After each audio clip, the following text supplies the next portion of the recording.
प्यारे विद्यार्थियों नमस्कार। स्वागत है आप सभी का आपके अपने YouTube चैनल आरपी स्टडी में। तो जो भी विद्यार्थी राजस्थान चतुर्थ श्रेणी की तैयारी कर रहा है, चतुर्थ श्रेणी की तैयारी करने वाले सभी विद्यार्थियों के लिए आज हम दोस्तों भारत के संविधान और राज्य व्यवस्था के क्वेश्चन देखने वाले हैं। आप सबको पता कि पॉलिटी आपके लिए बहुत इंपॉर्टेंट है और काफी बच्चों ने पॉलिटी में कुछ नहीं पढ़ा है। तो मैं दोस्तों आपके सामने लेके आ चुका हूं भारतीय संविधान और भारत की पॉलिटी है वो पॉलिटी से आपके एग्जाम में किस टाइप से क्वेश्चन आने वाले हैं। उम्मीद आशा रहेगी दोस्तों इस क्लास को आप ध्यान से पूरा जरूर देखोगे।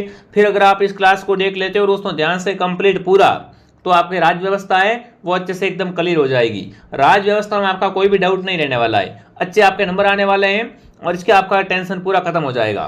तो चलिए विद्यार्थियों क्लास का शुभारंभ करते हैं। आज का अपना टॉपिक रहेगा दोस्तों भारतीय संविधान और राज्य व्यवस्था। पॉलिटी का सुपड़ा साफ अपन करके ही मारेंगे, ठीक है। तो इस क्लास में 70+ क्वेश्चन रहेंगे, ध्यान से कंप्लीट पूरा जरूर देखना। चलिए क्लास का पहला सवाल आपसे पूछा है, भारतीय संविधान कब लागू हुआ था। बहुत बेसिक सा क्वेश्चन दोस्तों आपसे पूछा है, भारत का संविधान लागू कब हुआ था। तो भारत का संविधान दोस्तों लागू हुआ था 26 जनवरी 1950 को, ठीक है ना। भारतीय संविधान कब लागू हुआ, 26 जनवरी 1950 को। अगला सवाल आपके सामने, भारतीय संविधान किस प्रकार का है ना। भारत का संविधान दोस्तों है ना, उसका प्रकार कौन सा है। अलिखित है, लिखित संविधान है, आंशिक लिखित है, अस्थायी है। तो आप सबको बताया दोस्तों भारत का संविधान है ना दुनिया का सबसे बड़ा लिखित संविधान है। तो यहाँ पर आप सबका उत्तर रहेगा कि भारत का संविधान लिखित प्रकार का है। कैसा है दोस्तों, लिखित संविधान है। चलिए आगे बढ़ते अगला सवाल, संविधान सभा के अध्यक्ष कौन थे। कमेंट करेंगे सभी विद्यार्थी। यहाँ पर संविधान सभा के अध्यक्ष बनाए गए थे, वो किसे बनाया गया था दोस्तों। संविधान का निर्माण करने के लिए पहले क्या किया गया दोस्तों, संविधान सभा का निर्माण किया गया। उस संविधान सभा में निर्णय लिया गया था कि भारत का क्या होना चाहिए, संविधान होना चाहिए। फटाफट कमेंट करेंगे संविधान सभा के अध्यक्ष कौन थे। तो वो थे डॉक्टर राजेंद्र प्रसाद। क्या उत्तर आएगा, सी ऑप्शन आप सबका सही रहेगा। वेरी गुड, जो भी विद्यार्थी ऑप्शन सी को सही कर रहा है शानदार, ठीक है। सबके मैं कमेंट देख रहा हूं, बढ़िया तरीके से क्लास को एक बार शेयर कर दें और क्लास को ध्यान से कंप्लीट पूरा जरूर देखें।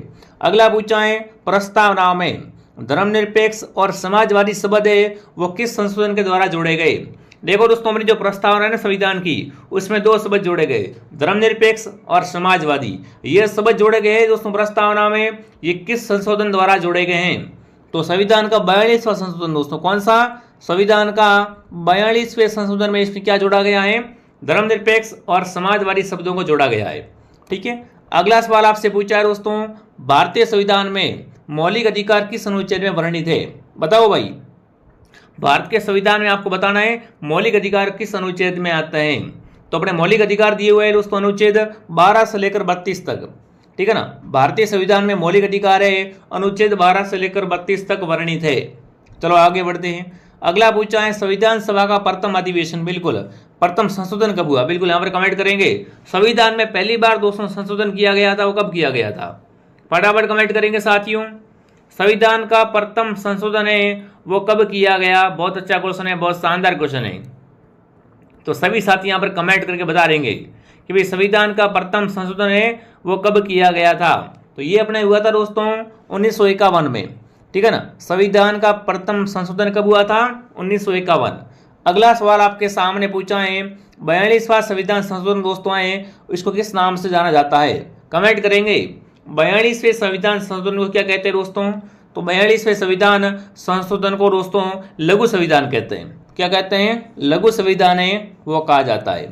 अगला सवाल पूछा है दोस्तों, पंचायती राज संस्थाओं को संवैधानिक दर्जा किस संशोधन में मिला।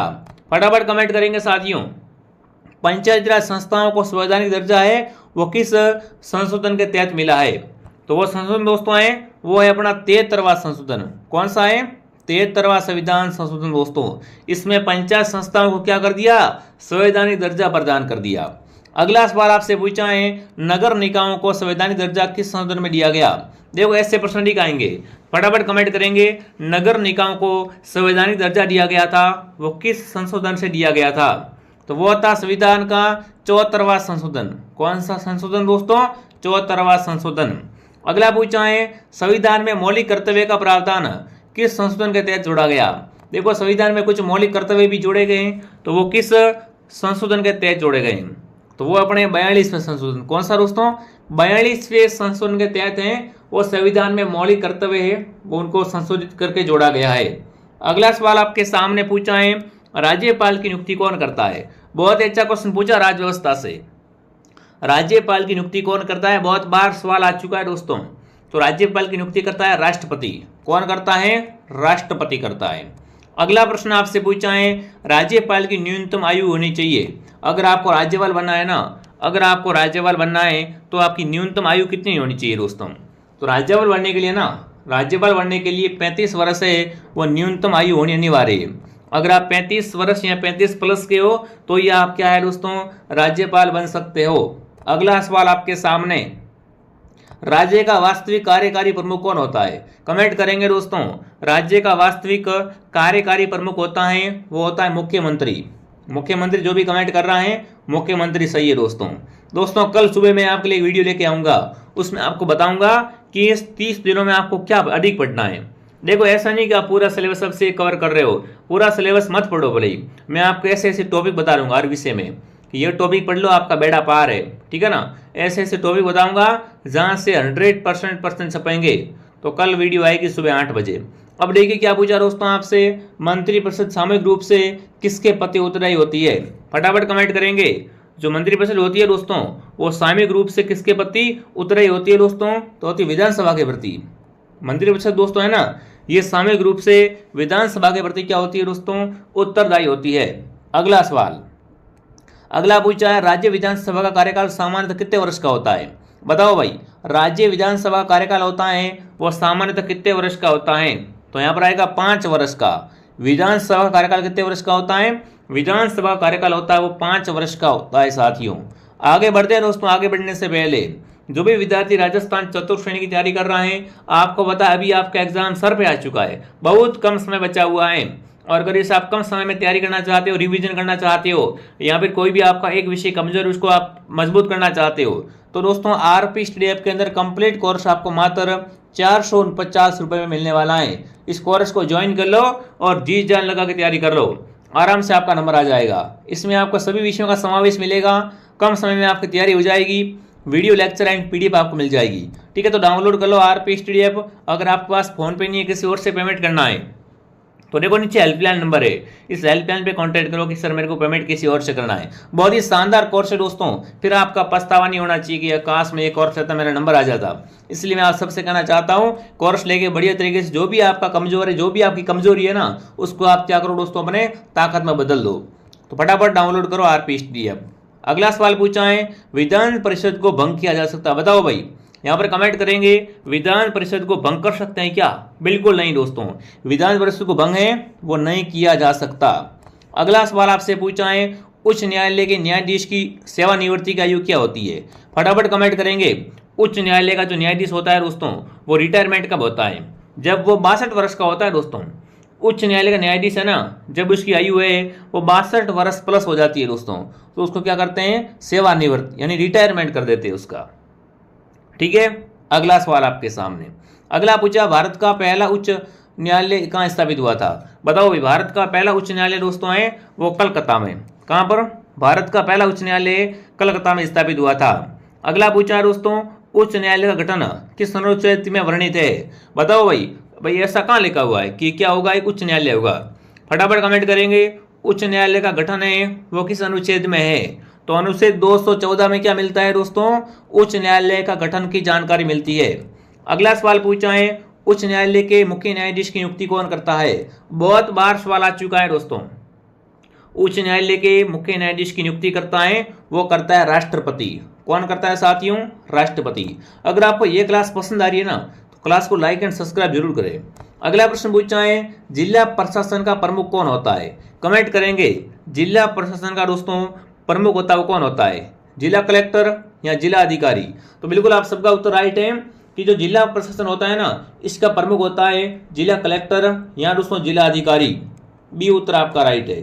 अगला सवाल पूछा है, जिला कलेक्टर की नियुक्ति किसके द्वारा की जाती है। बताओ भाई, जिला कलेक्टर को कौन चुनता है वो आपको बताना है। जिला कलेक्टर की नियुक्ति है दोस्तों वो राजस्थान सरकार के द्वारा, किसके द्वारा होती है, राजस्थान सरकार के द्वारा की जाती है। अगला पूछा है, पंचायती राज प्रणाली की शुरुआत सबसे पहले किस राज्य में हुई। बताओ भाई, पंचायती राज प्रणाली है ना, इसकी शुरुआत जो हुई है वो सबसे पहले कहाँ से हुई है, तो पंचायती राज की शुरुआत सबसे पहले हुई है राजस्थान से दोस्तों। कहां से हुई है? राजस्थान से। अगला सवाल पूछा है, पंचायत राज प्रणाली को संवैधानिक दर्जा कब दिए मिला? फटाफट कमेंट करेंगे। यहां पर आपको बताना है कि पंचायत राज प्रणाली है ना, इसको संवैधानिक रूप से दर्जा कब प्राप्त हुआ? तो 1992 में। 1992 में क्या होता है दोस्तों?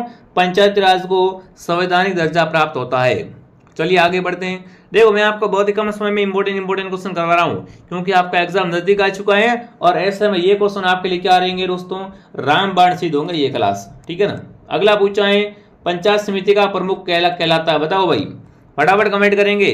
पंचायत समिति का प्रमुख होता है उसे क्या कहते हैं? पंचायत समिति का प्रमुख होता है उसे कहते हैं प्रधान। क्या कहते हैं दोस्तों? प्रधान कहा जाता है। अगला पूछा है, जिला परिषद का प्रमुख कौन होता है? बिल्कुल आपने बता दिया, पंचायत समिति का प्रधान तो प्रधान होता है।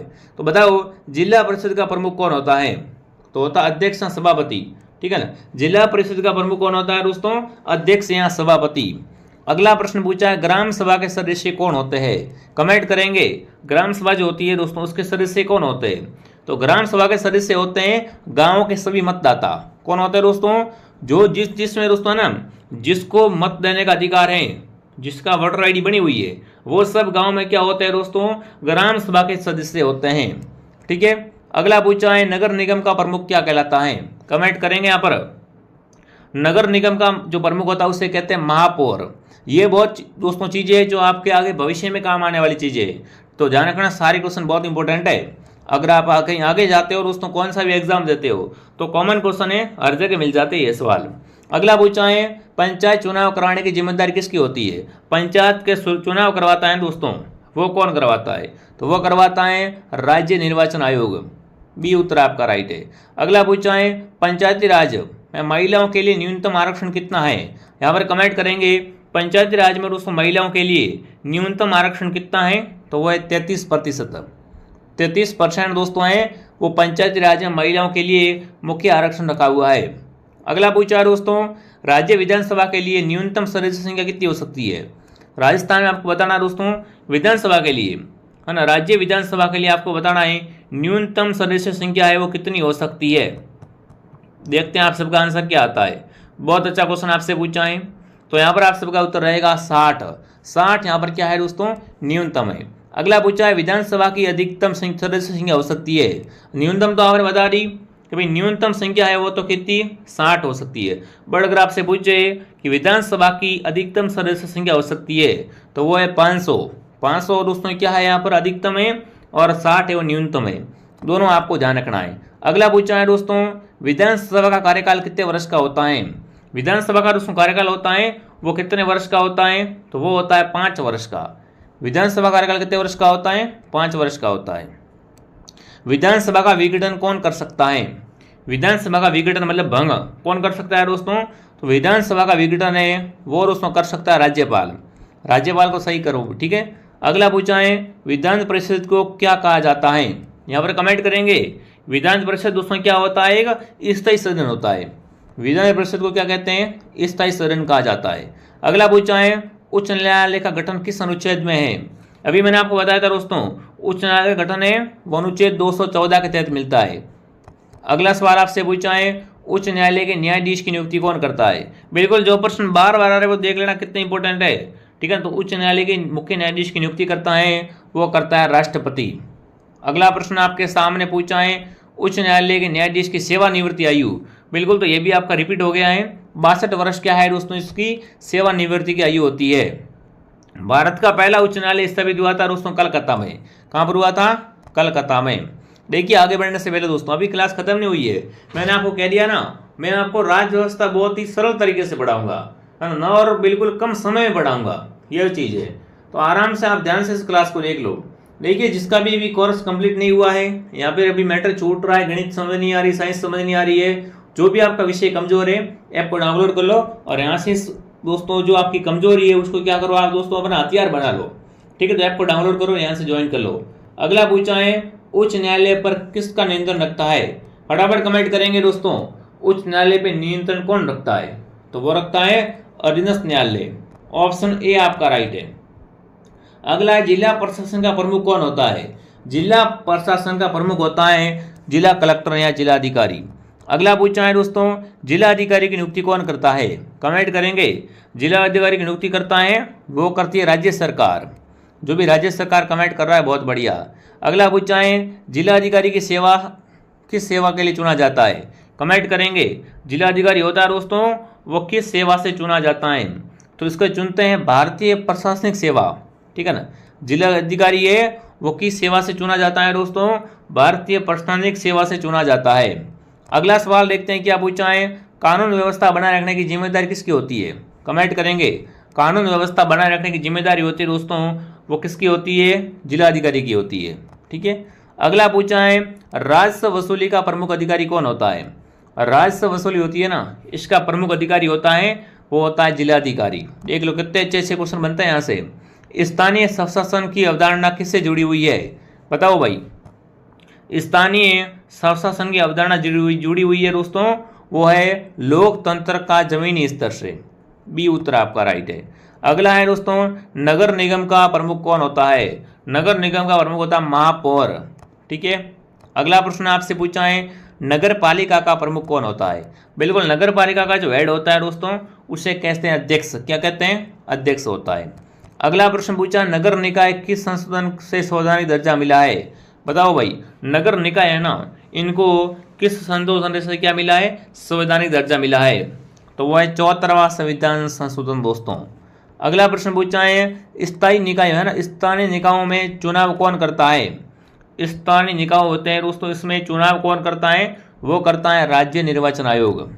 अगला प्रश्न पूछा है, पंचायती राज व्यवस्था की शुरुआत कहाँ से हुई? बात करेंगे अपन पंचायती राज की शुरुआत, तो वही है दोस्तों राजस्थान के नागौर जिले से। कहाँ से? राजस्थान के नागौर जिले से।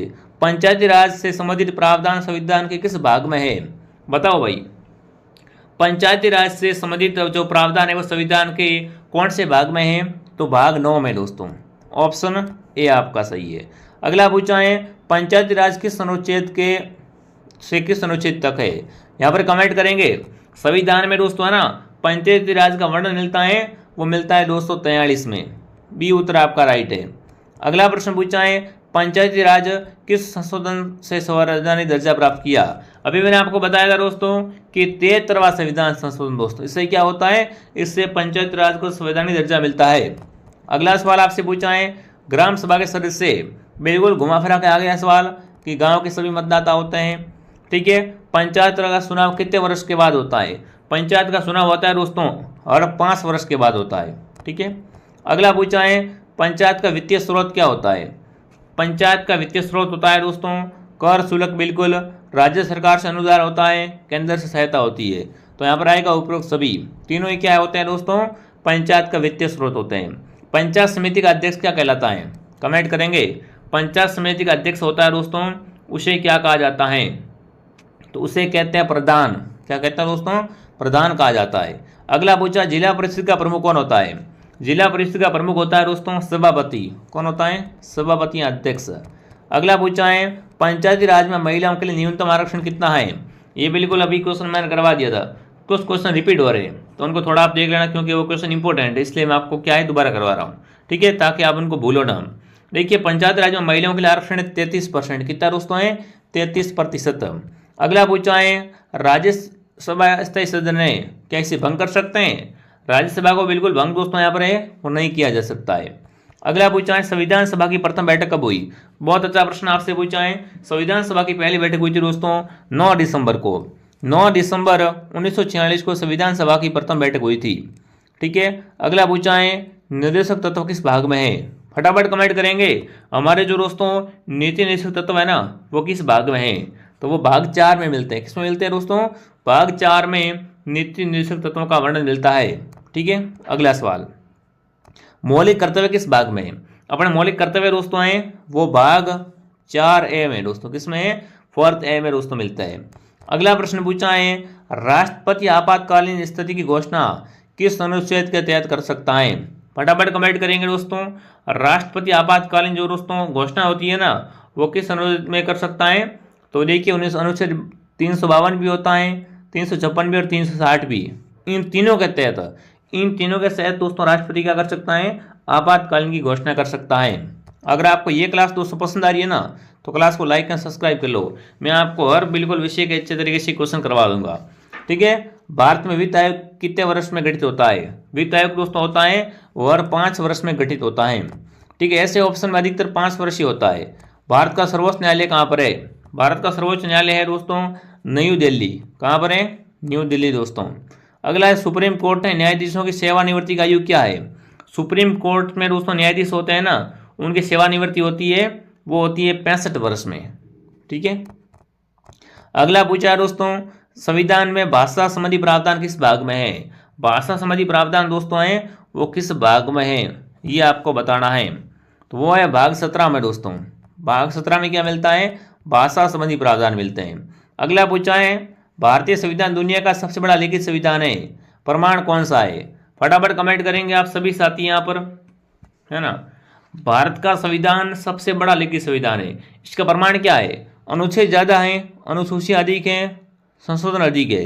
तो तीनों ही बातें राइट है दोस्तों, तीनों ही अधिक है, इसलिए क्या है भारत का संविधान दोस्तों दुनिया का सबसे बड़ा लिखित संविधान है। तो बिल्कुल बी प्राउड ऑफ इंडिया। ठीक है। बिल्कुल दोस्तों आप सभी का ये क्लास मैंने आपको अच्छे तरीके से कवर करवा दिया। आई होप कि आपको समझ आ गई होगी दोस्तों। ठीक है। बाकी जो विद्यार्थी हाई कोर्ट की तैयारी कर रहे हैं, हाई कोर्ट का पूरा कोर्स आपको मात्र 299 में मिलने वाला है। ठीक है। और चतुर्श्रेणी कोर्स अभी ओनली फॉर 449 में मिल रहा है। फटाफट ज्वाइन कर लो। आरपी स्टडी ऐप को डाउनलोड करना और यहाँ से इस कोर्स को ज्वाइन करना है। पेमेंट किसी और से करना है तो हेल्पलाइन से कॉन्टेक्ट कर लेना दोस्तों। बाकी बहुत शानदार तरीके से मैं आपको ऐसी क्लास और भी देने वाला हूँ। आई होप की क्लास पसंद आएगी दोस्तों। तो चलिए मैं आपको मिलता हूँ नेक्स्ट क्लास में, और कल सुबह का वीडियो आएगा उसमें मैं आपको बताऊंगा दोस्तों कि आपको अभी कौन सा विषय अधिक पढ़ना है और कौन से विषय में क्या अधिक पढ़ना है। राजस्थान जीके में कौन कौन से टॉपिक आप तैयार करो वैसे मैं आपको बताऊंगा। ठीक है। तो चलिए साथियों मिलते हैं नेक्स्ट क्लास में। जय हिंद, जय भारत।